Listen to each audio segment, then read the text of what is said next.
বোতলের পর বোতল ভরা হচ্ছে বাংলাদেশি ব্র্যান্ডের মদ কেরু। দেশের একমাত্র মদ তৈরির এই প্রতিষ্ঠানে আগত অতিথিদের থাকার জন্য প্রায় ৮৭ বছর আগে তৈরি করা হয় এক মনোরম বাংলো। দ্বিতল এই গেস্ট হাউসটির পাশেই সবার অগোচরে লুকিয়ে আছে প্রভুভক্ত প্রাণী কুকুরের প্রতি ভালোবাসার এক অনন্য আখ্যান। ডিয়ারেস্ট বিড্ডি ১৯৫১ থেকে ১৯৬৪ আর ডিয়ারেস্ট সিম্বা ১৯৫৬ থেকে ১৯৬৬। জেনে অবাক হবেন এ কবর দুটি কেরু অ্যান্ড কোম্পানির প্রতিষ্ঠাতা রবার্ট রাসেল কেরুর দুই প্রিয় কুকুর বিড্ডি ও সিম্বার সমাধি।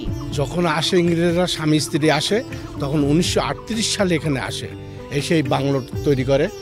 তারপরে কুকুর দুটো সাথে সাথে কুকুর নিয়ে আসে, আনার পরে এই কুকুর একটা ওরা তো মাংস খায় তো সবসময়, আর ওখানে বাইরা করা আছে, ওখানে সেকুল দিয়ে বান্ধা থাকতো দুটো।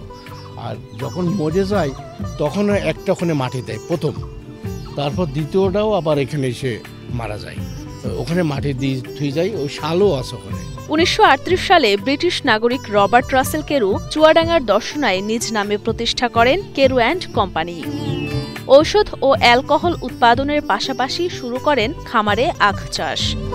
কোম্পানির তদারকির জন্য সে সময় গড়ে তোলা হয় ডাক বাংলো, যেখানে পরিবারসহ বসবাস করতেন রাসেল কেরু। বিড্ডি ও সিম্বা নামে তার দুটি পোষা কুকুর ছিল। প্রভুভক্ত প্রাণী দুটিকে ভীষণ আদর করতেন মিস্টার কেরু।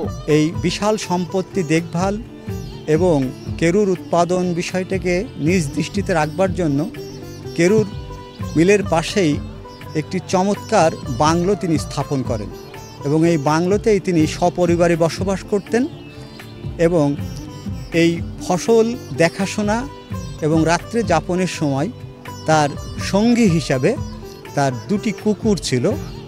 একটি কুকুরের নাম বিড্ডি এবং আরেকটির নাম সিম্বা।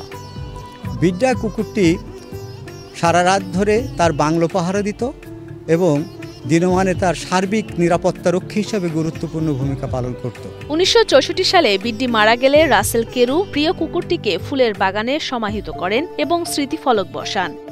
এর কয়েক বছর পর কোম্পানির মালিকানা হস্তান্তর করে নিজ দেশে ফেরার সিদ্ধান্ত নেন তিনি। কিন্তু এই জায়গা ছেড়ে যেতে চাইছিল না তার প্রিয় কুকুর সিম্বা। কেরু সাহেবের চিন্তা ছিল তার মতো করে কেউ ভালোবাসতে পারবে না তার আদরের কুকুর সিম্বাকে।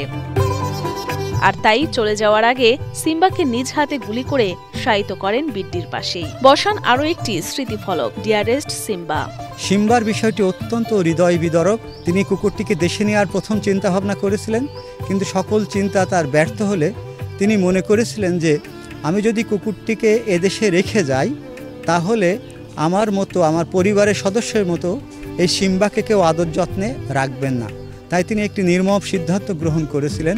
প্রাণীর প্রতি ভালোবাসা দেখিয়ে তিনি এই কুকুরটি স্বহস্তে গুলি করেন এবং বিড্ডির পাশেই সমাহিত করেন। ১৯৬৬ সালে কেরু অ্যান্ড কোম্পানির মালিকানা বদল হলেও কোম্পানির প্রতিষ্ঠাতা রবার্ট রাসেল কেরুর দুই প্রিয় কুকুরের স্মৃতি রক্ষার্থে আজও অক্ষত রাখা সমাধি দুটো, যেখানে কর্তৃপক্ষের অনুমতি ছাড়া প্রবেশ করা নিষেধ।